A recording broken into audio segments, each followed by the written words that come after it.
So to start our journey, we're going to start with our wonderful world, and I'm going to invite Simon, who's the chair of trustees at the Word Forest, to come and read our poem that's written by Angela Morgan called God the Artist.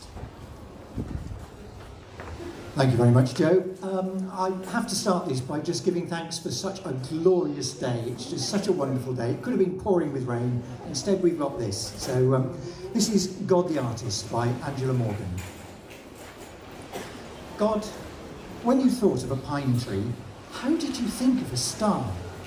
How did you dream of the Milky Way to guide us from afar? How did you think of a clean brown pool where flecks of shadows are?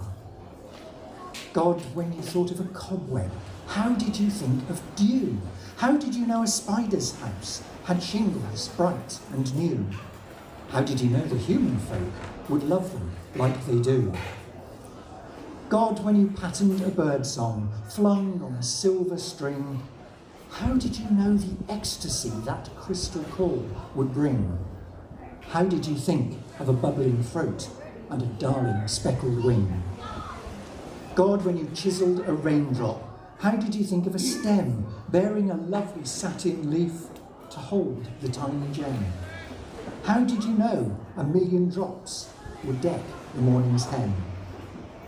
Why did you make the moonlight night with honeysuckle vines? How did you know Madeira bloom distilled ecstatic wines? How did you weave the velvet disc where tangled perfumes are? God, when you thought of the pine tree, how did you think of a star? Thank you.